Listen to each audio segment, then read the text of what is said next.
پښتو ژبه د نړۍ بلې کمې ژبې ته زیاته نږدې ده. د دې دپاره به مونږ ګورو د ژبو ونې ته.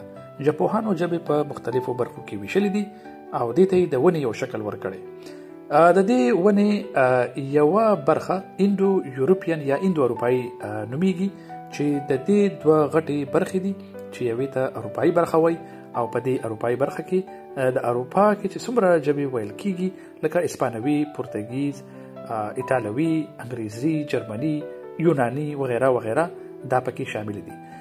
د دې برخې یوه بله برخه انډو ایرانین یا انډو ایراني ژبې دي چې د هغې په خپله دوه برخې دي.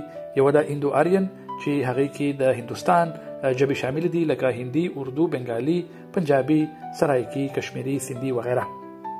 او د دې بله برخه ایرانین یا ایرانی ژبې ویل کېږي چې په هغې ژبو کې هزارګي، فارسی، تاجکي، بلوچي او کردي شامل دي. دا ټولې ژبې ځان ته خپلې شاخې لري. د دې برخې یوه شاخه پښتو ده چې هغه ځان ته خپله یو مقام لري. موږ دا فکر کوو چې فارسی یا هزارګي یا تاجکي یا اردو دا پښتو ته نږدې دي، خو اصل کې پښتو ته په نړۍ کې د ټولو نه نږدې ژبه اوسیتین یا اوسیتایي ژبه نومیږي. راځئ چې وګورو چې دا ژبه کوم ځای ویل کیږي.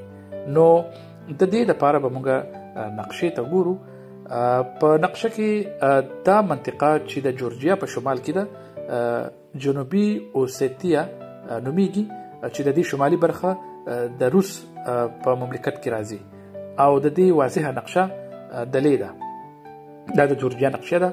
دې کې که موږ وګورو دې منطقې ته ساوت اوسیتیا یا جنوبي اوسیتیا وای او د دې بله برخه هغه شمالي اوسیتیا ویل کېږي. خو په دې دواړو منطقو کې یوه ژبه ویل کېږي چې هغه هم دغه اوسیتیا ژبه ده او دا په نړۍ کې پښتو ته د ټولو نه نږدې ژبه ده. تاسو به د خپلو مشرانو نه اورېدلی وي چې وایي د پلانۍ جنۍ یا د پلانۍ ښځه لکه د کوه قاف ښاپیری ده. نو دې منطقې ته کوه قاف هم ویل کېږي. نو د پښتو په کلتور کې او د پښتو او د پښتنو په ژبه کې چې کله موږ د کوه قاف ذکر بار کوو نو معلومیږي داسې چې د دې منطقې سره د دې علاقې سره زموږ ډېره زیات یو تړون دی.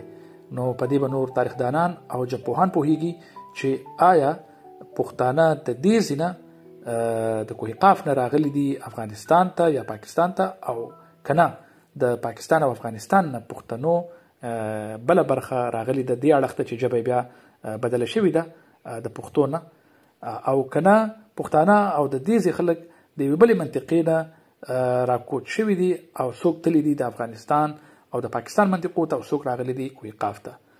دا یو داسې پوښتنه ده چې تر اوسه پرې ژبپوهان او تاریخدانان څېړنې کوي. زموږ دپاره مهمه خبره دا ده چې موږ ته دا معلومه وي چې په نړۍ کې زموږ ژبې ته یعنې پښتو ته د ټولو نه نږدې ژبه اوسیتین یا اوسیتایي ده، نه فارسي، نه هزارګي، نه اردو او نه هندي.